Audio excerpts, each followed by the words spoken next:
Tapak-tapak jejak Gajah Mada, karya Arif Sujana. Selamat mendengarkan. Terlihat Raden Wijaya tengah melangkah mencari sebuah batang pohon untuk bersandar. Dan Raden Wijaya tidak perlu waktu yang lama. Rasa kantuknya sudah begitu cepat membawanya pergi tertidur pulas bersandar pohon besar di tengah hutan Maja. Cukup lama juga Raden Wijaya tertidur bersandar di bawah pohon besar itu. Di dekatnya terlihat Mahesa Amping dan Ki Sandikala ikut bersandar di batang pohon yang sama. "Apakah aku tertidur cukup lama?" berkata Raden Wijaya kepada Mahesa Amping dan Ki Sandikala yang saat itu berada di dekatnya. "Tidurmu membuatku menjadi iri, begitu pulasnya," berkata Mahesa Amping menganggukkan kepalanya membenarkan bahwa tidur Raden Wijaya memang cukup lama. "Aku bermimpi bahwa aku telah berada di sebuah istana yang begitu besar dan megah. Ketika kubuka jendela istana pura, kulihat lautan luas sejauh mata memandang bersama beberapa perahu yang besar di atasnya dengan layar penuh berkembang. Dalam mimpiku itu, aku mencari kalian berdua di hampir segala lorong istana, tapi kalian tidak juga dapat kujumpai. Ketika ku terbangun, aku mensyukuri diri bahwa kalian masih ada," berkata Raden Wijaya bercerita tentang mimpinya yang aneh di tengah hutan Maja itu kepada Mahesa Amping dan Ki Sandikala. Terlihat Mahesa Amping dan Raden Wijaya memandang ke arah Ki Sandikala, berharap agar Ki Sandikala dapat mengungkap isi dan tabir dari mimpi Raden Wijaya. "Dewa Tarawasanga mengatur dan mengendalikan alam jagat raya ini," berkata Ki Sandikala berhenti sebentar menarik napas panjang, sepertinya ingin menarik semua bayangan mimpi Raden Wijaya ke dalam alam pikirannya agar dapat diuraikan satu persatu. "Dewa Siwa duduk di atas singgasana menjaga pusar alam jagat raya dalam keseimbangan kekuatan para dewa di 8 penjuru mata angin. Mimpi Tuanku Raden Wijaya memberi keyakinan kepada diriku bahwa di atas langit hutan Maja inilah salah satu istana pura Dewa Siwa bersemayam, karena berdekatan dengan Pulau Pasak Bumi, Bandar Ujung Galuh. Mimpi Tuanku Raden Wijaya adalah sebuah isyarat dari Yang Maha Agung agar Tuanku Raden Wijaya membangun tahta singgasana di bumi di atas hutan Maja ini sebagai penjaga bumi. Tuanku Raden Wijaya adalah perwakilan Sang Siwa di bumi ini," berkata Ki Sandikala sambil merangkapkan kedua tangannya penuh hormat kepada Raden Wijaya. Ungkapan sebuah mimpi dari seorang guru suci yang dihormati di Jawa Dipa dan Bali Dewipa adalah sebuah kejujuran hati. Aku berjanji akan membangun istana Tumapel di tanah ini, berkata Raden Wijaya yang percaya kepada Ki Sandikala tentang tabir mimpinya itu. "Hamba cuma seorang tabib dari Lamajang yang mengerti sedikit tentang beberapa jenis tumbuhan obat," berkata Ki Sandikala sambil tersenyum menatap kedua senapati itu bersamaan. "Hari ini bertambah satu sebutan untuk Ki Sandikala sebagai juru tabir mimpi," berkata Mahesa Amping yang ditanggapi Ki Sandikala hanya melebarkan bibirnya membentuk sebuah senyuman yang begitu meneduhkan. "Hutan Maja ini berdekatan dengan kekuasaan Adipati Arya Wiraraja di Pulau Madura. Kita perlu mendapat dukungan darinya," berkata Raden Wijaya. "Setelah urusan kita membawa para tawanan ke Bandar Ujung Galuh, kita dapat menyeberang ke Madura, meyakinkan Adipati Wiraraja tentang perjuangan kita," berkata Mahesa Amping menyampaikan usulannya. "Kita sudah mendapatkan dukungan kesetiaan dari hampir seluruh raja di Jawa Dipa ini.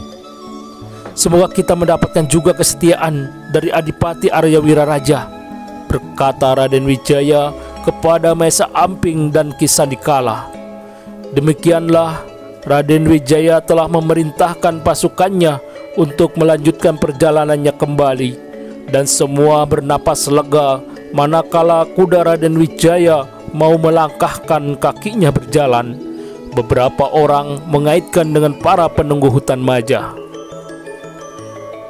"Di hutan maja ini pasti banyak penunggunya," berkata seorang prajurit berbisik kepada kawannya sambil berjalan.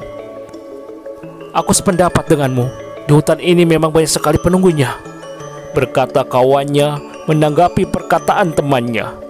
"Bukankah tadi waktu istirahat kita melihat berkelebat di atas pohon?" berkata kembali kawannya itu. "Kalau itu seekor kera, bukan penunggu yang aku maksudkan," berkata prajurit itu merasa bosan bicara dengan kawannya itu yang sering tidak nyambung. Terlihat iring-iringan pasukan Raden Wijaya telah keluar dari hutan maja. Sinar matahari menyambut mereka dengan cahayanya yang terang benderang, masih menggelantung di lengkung langit, tengah merayap meninggalkan kaki langit. Akhirnya iring-iringan ini berhenti di tepi Kalimas.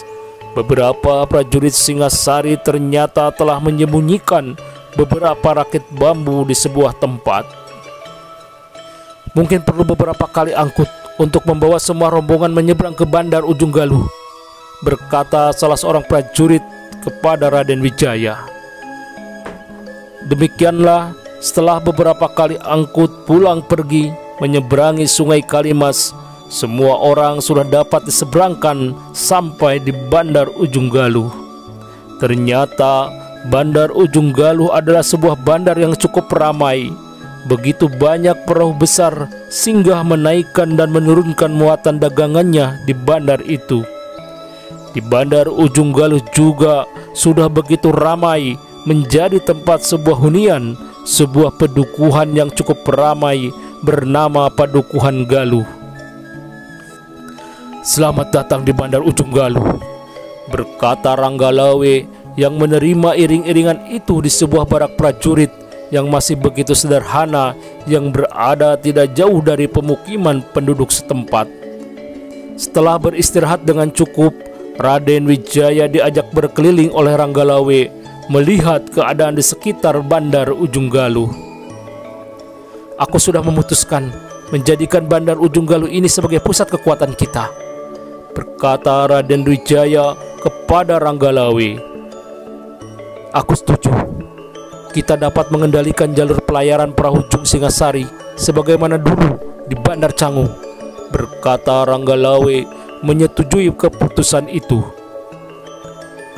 "Bukan hanya mengendalikan jalur pelayaran, tapi sebagai tempat memupuk kembali kekuatan baru, menunggu saat yang tepat, menggulung penguasa Kediri.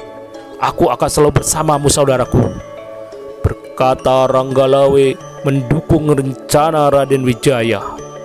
"Aku perlu dukungan ayahandamu, Adipati Arya Wiraraja," berkata Raden Wijaya kepada Ranggalawe. "Kesetiaan ayahku kepada keluarga istana Singasari tidak dapat diragukan lagi," berkata Ranggalawe kepada Raden Wijaya. "Tapi aku perlu mendengar sendiri hal itu diucapkan di hadapanku," berkata Raden Wijaya kepada Ranggalawe. "Aku akan bersamamu, mengantarmu menemui ayahandaku," berkata Ranggalawe kepada Raden Wijaya. "Mari kita kembali ke barak. Banyak yang harus kita bicarakan bersama," berkata Raden Wijaya kepada Ranggalawe setelah merasa cukup melihat semua keadaan Bandar Ujung Galuh. Matahari senja di atas Bandar Ujung Galuh masih menggelantung di ujung tepi barat bumi ketika Raden Wijaya dan Ranggalawe datang kembali ke barak prajurit. "Lama sekali kalian meninggalkan kami," berkata Maesa Amping menyambut kedatangan Raden Wijaya dan Ranggalawe di barak prajurit. "Besok kita menyeberang ke Pulau Madura," berkata Raden Wijaya kepada Maesa Amping dan Ki Sandikala ketika sudah duduk bersama di sebuah barak prajurit.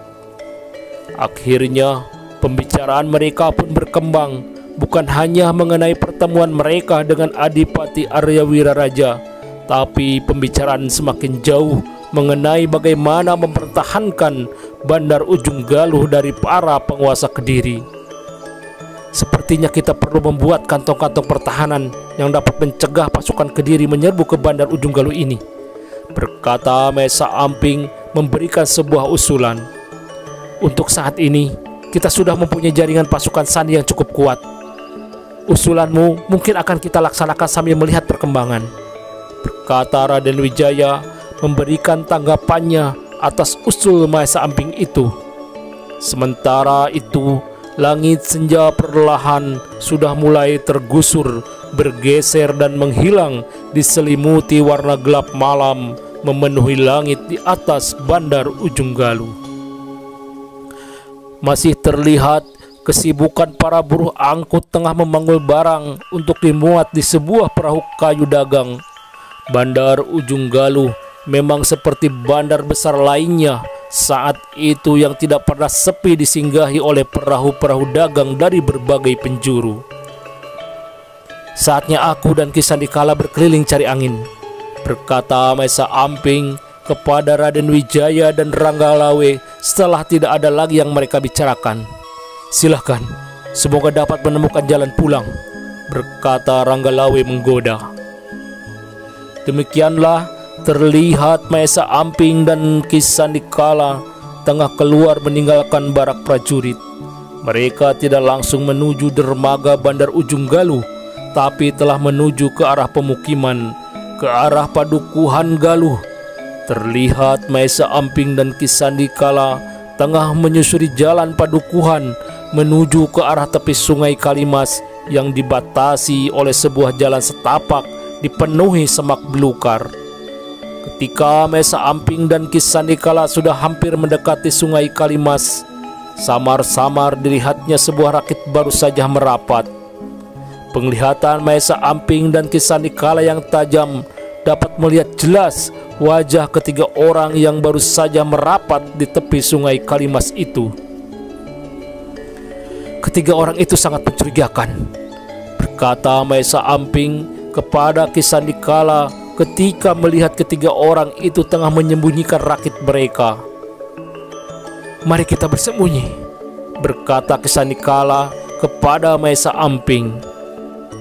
Di sekitar tepi Sungai Kalimas itu memang dipenuhi begitu banyak semak belukar, jadi tidak ada kesulitan bagi Maesa Amping dan Ki Sandikala untuk mencari tempat persembunyian di mana mereka dapat dengan leluasa mengamati gerak-gerik ketiga orang yang mencurigakan itu. Kakang Jaran Pekik pasti bersama tawanan lainnya yang dijaga sangat ketat oleh prajurit Singosari, berkata seorang lelaki paling di antara ketiga orang itu. Tidak perlu khawatir, sahabatku Ki Kober punya gendam yang mumpuni, berkata seorang lelaki tua dengan rambutnya dibiarkan terurai sudah berwarna putih semuanya. Kita pasti dapat melepas Jaran Pekik, berkata kembali orang itu. Gendamku sangat tajam dan tidak seorang pun luput saat aku melepaskannya, berkata seorang lagi yang terlihat bertubuh tinggi besar dengan kepala gundul tanpa selai rambut pun di kepalanya. Ternyata pembicaraan mereka dapat didengar oleh Maesa Amping dan Ki Sandikala yang punya pendengaran sangat tajam dan terlatih dari persembunyiannya. Semakin yakinlah keduanya bahwa ketiga orang yang mencurigakan ini ternyata memang punya maksud tidak baik datang di Bandar Ujung Galuh itu. Terlihat Ki Sandikala dan Maesa Amping telah keluar dari persembunyiannya mengikuti dari jauh ketiga orang itu. Setelah melalui jalan Padukuhan yang lengang, terlihat ketiga orang itu berhenti di sebuah tempat yang gelap tidak jauh dari barak prajurit. Sebenarnya barak prajurit yang sederhana itu merupakan sebuah tajuk besar berbentuk persegi empat yang sekelilingnya hanya ditutup sebagian untuk menahan hempasan angin oleh potongan batang kayu pohon yang dibelah kasar. Sementara itu, para tawanan ditempatkan di bagian tengah barak itu sehingga dapat dilihat dari segala tempat. Malam itu, angin basah semilir berhembus lewat celah-celah dinding barak, membuat para prajurit merapatkan kaki dan tangannya, melanjutkan tidurnya beralas ilalang dan daun kering.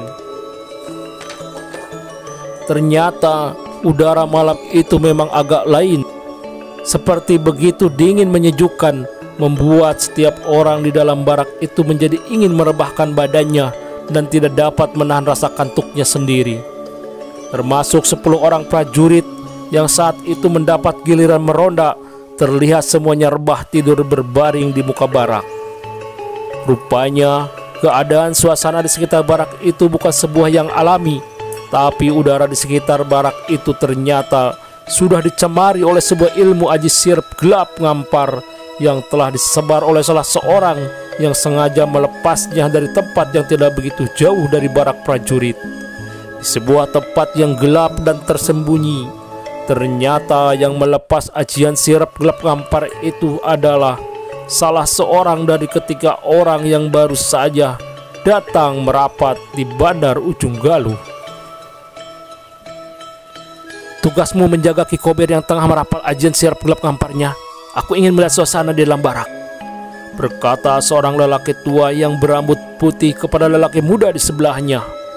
Terlihat orang itu sudah mendekati barak prajurit, melangkahkan kakinya, namun baru saja kakinya melangkah tidak begitu jauh, tiba-tiba saja seorang yang entah dari mana datangnya telah menghadang dan menghentikan langkahnya. Semua orang di barak telah tertidur. Jadi katakan saja, apa kepentinganmu? Mungkin aku dapat membantu, berkata orang yang datang menghadang, yang tidak lain adalah Mahesa Amping.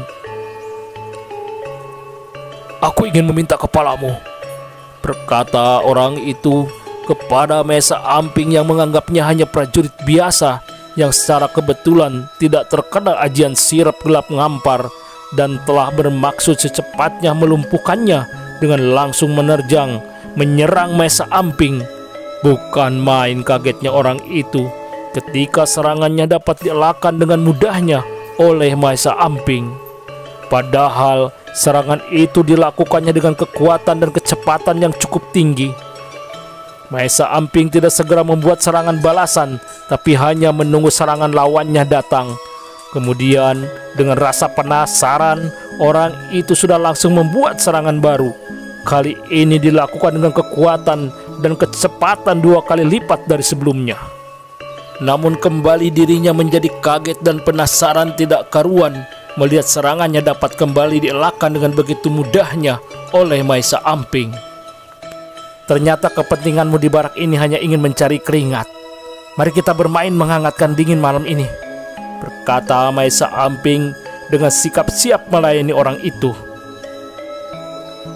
Jarang sekali ada orang yang dapat lolos dari seranganku, berkata orang itu sambil memperhatikan Mahesa Amping dari bawah kaki sampai ke kepala.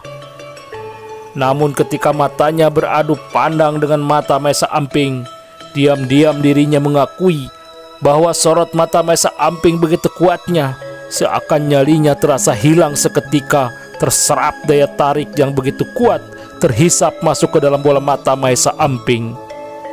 Terlihat orang itu sepertinya tengah menghentakkan semangatnya, mencoba mengusir perasaan jerihnya dengan langsung menerjang Mahesa Amping dengan sebuah tendangan yang datang dengan begitu cepatnya, meluncur seperti anak panah yang melesat dari busurnya.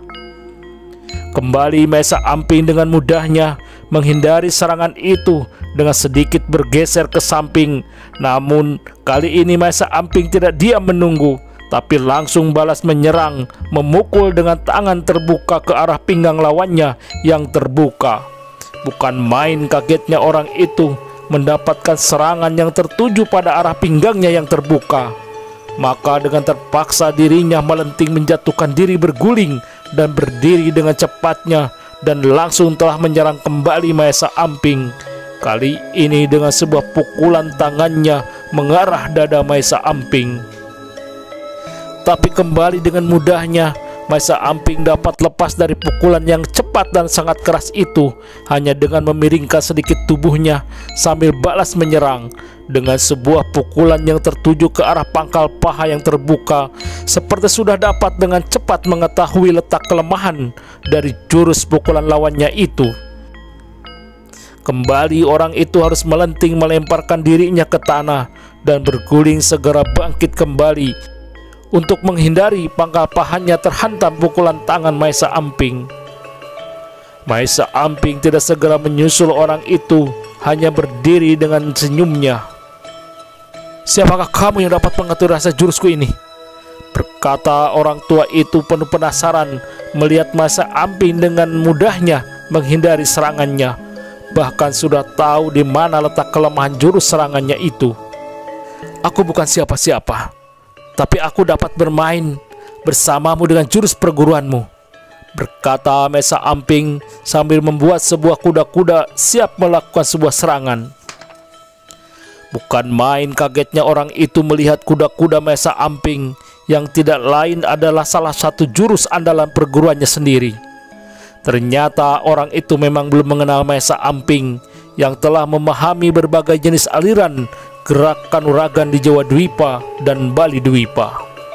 Bahkan dengan kecerdasannya yang luar biasa dapat merangkum segala jenis aliran kanuragan menjadi sempurna di tangannya. Dan Maesa Amping telah membuktikan kata-katanya dengan menyerang orang ini dengan jurus pukulan perguruannya sendiri. Maka di malam yang dingin itu terlihat sebuah pertempuran dua orang layaknya dari satu perguruan yang sama saling menyerang dan balas menyerang. Orang ini seperti tidak percaya dengan apa yang dilihatnya. Maesa Amping dapat melakukan serangan dan berhindar benar-benar dengan ilmu jurus pukulan perguruannya sendiri. Namun semua itu tidak berlangsung lama. Maesa Amping hanya ingin menunjukkan bahwa dirinya telah mengenal dengan baik jurus aliran lawannya. Maka dalam sebuah serangan yang tidak diduga-duga, di mana Maesa Amping yang telah memahami di mana letak kelemahan jurus aliran lawannya itu telah berhasil menyerangkan sebuah pukulan telak mengenai sisi kiri paha orang itu. Untungnya Maesa Amping hanya menggunakan 1/10 dari kekuatan tenaga pukulannya itu. Meski begitu, pukulan itu sudah membuat orang itu terlempar, merasakan sebelah kakinya lumpuh. Maesa Amping tidak mengejar orang itu, hanya perlahan melangkah mendekatinya sambil melepas senyumnya. Ternyata Kisanak dapat melakukan semua jurus aliran kami dengan sempurna, lebih sempurna dari yang dapat aku lakukan. Aku mau kalah kepadamu, berkata orang itu kepada Maesa Amping penuh kekaguman menatap Maesa Amping. "Maaf bila aku bermain terlalu keras telah membuat kakimu terasa lumpuh. Mudah-mudahan esok hari kakimu sudah dapat kembali sedia kala," berkata Maesa Amping kepada orang itu yang mengetahui bahwa pukulannya tidak akan menimbulkan luka parah, hanya kelumpuhan sementara saja. Sementara itu, apa yang terjadi atas dua orang temannya yang lain? Ternyata Ki Sandikala tidak banyak mengeluarkan keringat di malam yang dingin itu. Hanya dengan 2 kali tepuk di kedua tengkuk leher kedua orang itu sudah membuat keduanya menjadi pingsan dan tidak dapat berbuat apapun. Ketika Ki Sandikala mengikat tangan keduanya, bersama dengan pingsannya orang yang menyebar ajian sirap gelap kampar, pudar juga angin keruh yang membuat perasaan setiap orang mengantuk. "Kupikir aku dapat menonton lebih lama lagi," berkata seseorang yang muncul dari kerembangan malam yang ternyata adalah Raden Wijaya tengah mendekati Maesa Amping dan lawannya itu. Tidak lama berselang Ki Sandikala telah muncul bersama dengan 2 orang yang sudah terikat tangannya. Bukan main kagetnya 10 prajurit yang tengah mendapat giliran jaga malam itu yang terbangun dari tidurnya. Api unggun masih sedikit menyala di tengah-tengah mereka. kalian baru saja terlepas dari ilmu sirap yang kuat," berkata Ki Sandikala dengan senyumnya kepada ke-10 prajurit peronda itu. "Apa yang telah terjadi di saat kami tertidur?" bertanya salah seorang prajurit, merasa bersalah dan berharap tidak ada kejadian yang merugikan penghuni barak. "Tidak ada kejadian apapun. Hanya ada 3 orang tamu yang perlu kalian layani dengan baik," berkata Ki Sandikala sambil menunjuk keluar barak ke arah di mana Maesa Amping dan Raden Wijaya tengah menjaga ketiga tawanan barunya. Serempak 10 prajurit itu sudah langsung berjalan ke arah yang ditunjuk Ki Sandikala. "Satukan ketiga orang ini bersama tawanan lainnya. Kalian harus menjaganya lebih hati-hati lagi," berkata Raden Wijaya kepada ke-10 prajurit yang sudah datang mendekatinya. Demikianlah, ketiga tawanan itu sudah dibawa masuk ke dalam barak. Sementara itu, Raden Wijaya, Maesa Amping dan Ki Sandikala ikut mengiringi mereka masuk kembali ke dalam barak. "Ternyata aku harus banyak belajar lagi agar dapat terhindar dari segala sirap," berkata Ranggalawe yang juga sudah terbangun mendengar kedatangan Raden Wijaya, Maesa Amping dan Ki Sandikala. "Aku juga masih perlu belajar kepada 2 sahabat ini untuk dapat melihat dan mendengar sesuatu di luar apa yang terlihat dan terdengar sebagai kasat mata di depan kita," berkata Raden Wijaya kepada Ranggalawe sambil melirik kepada Maesa Amping dan Ki Sandikala. Terlihat Ki Sandikala dan Maesa Amping tidak menanggapi perkataan Raden Wijaya, hanya saling pandang berdua dan mengangkat kedua bahu sambil melepaskan senyumnya sebagai jawaban bahwa mereka sendiri tidak tahu akan bertemu dengan ketiga orang yang berniat kurang baik. Di luar itu, mereka hanya mengikuti naluri dan perasaan hati. Hanya sebuah kebetulan, keinginan untuk mencari udara segar, tidak sengaja menemukan 3 ekor ikan besar merapat di Sungai Kalimas, berkata Ki Sandikala, "dan aku lebih sangat beruntung dapat mengikat 2 ekor ikan segar tanpa luka sedikit pun," berkata kembali Ki Sandikala yang ditanggapi tawa oleh mereka yang masih belum dapat tidur lagi di barak itu. Pagi itu, matahari bersinar begitu cerah di atas dermaga Bandar Ujung Galuh ketika 2 buah perahu bertajuk terlihat bergeser meninggalkan tepian dan terus dikayuh semakin jauh menjauhi arah pantai.